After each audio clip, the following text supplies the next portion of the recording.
Halo, perkenalkan, nama saya Doni Simanjuntak, uh, dari SMK Negeri 4 Metro, Kota Metro Lampung, CGP angkatan yang ke-11. Salam guru penggerak.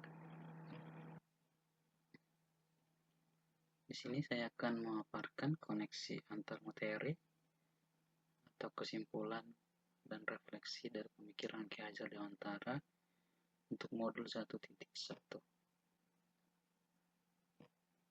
Ada 3 pertanyaan refleksi yang saya garis bawahi.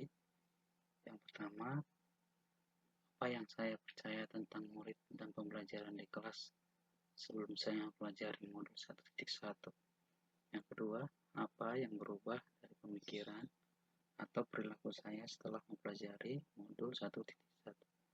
Dan yang ketiga, apa yang dapat segera saya lakukan yang lebih baik agar kelas saya mencerminkan pemikiran Ki Hajar Dewantara. Pemahaman saya sebelum belajar modul 1.1 atau yang mungkin saya masih lakukan sampai saat ini, sebelum belajar modul 1.1 itu guru kurang memahami karakter anak. Fokus utama guru hanya sebatas anak-anak memahami materi, suasana kelas yang tertib dan tenang, tidak keluar-keluar kelas, dan seterusnya. Terus guru mendominasi pembelajaran atau teacher center, sehingga anak pasif dan motivasi belajar rendah. Ilustrasi yang biasa ada di kelas seperti pembelajaran yang hanya berpusat kepada guru. Guru menjelaskan, anak-anak coba dengarkan dan simak penjelasan dari Bapak ya. Terus murid menjawab, iya Pak Guru. Selanjutnya, guru, anak-anak silakan baca buku kalian di halaman 100 dan kerjakan evaluasinya ya. Iya Pak Guru. Nah, sebatas itu ilustrasi pembelajaran yang berpihak hanya kepada guru.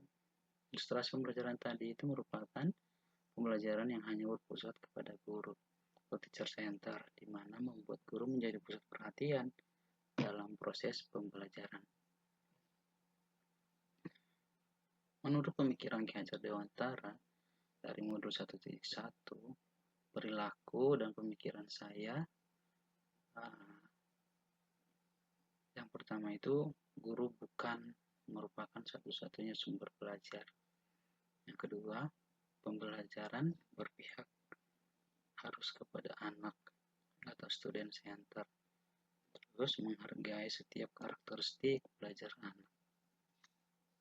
Itu untuk pemikirannya. Untuk perilaku, saya harus mengemas pembelajaran secara menarik, inovatif, agar motivasi belajar murid meningkat.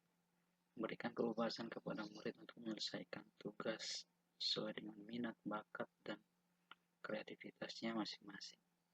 Selanjutnya, lebih cermat melihat bakat anak, atau kita menuntun sesuai kodrat. Apa yang dapat segera saya terapkan lebih baik agar kelas saya selanjutnya mencerminkan pemikiran Ki Hajar Dewantara. Yang pertama itu memanfaatkan digital dalam proses kegiatan belajar, merancang pembelajaran yang interaktif dan menyenangkan dengan melibatkan peserta didik.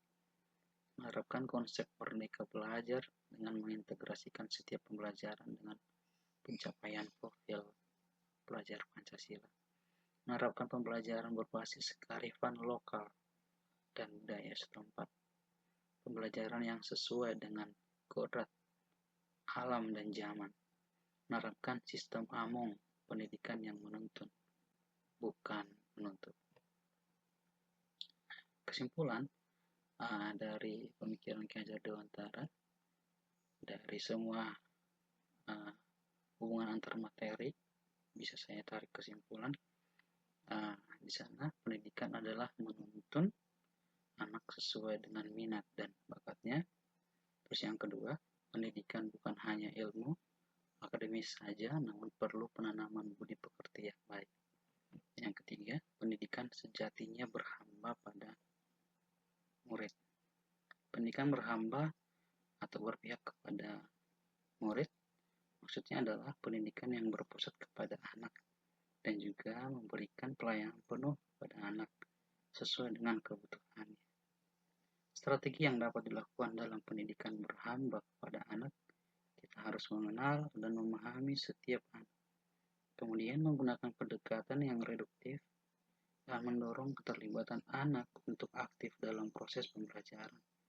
Tentu juga memberikan umpan balik yang membangun untuk anak sehingga anak lebih termotivasi untuk belajar dan juga memfasilitasi pengembangan keterampilan hidup anak dalam proses pembelajarannya. Ini itu yang bisa saya simpulkan dari keterkaitan atau keterhubungan antar materi dalam modul 1.1. Sekian dan terima kasih.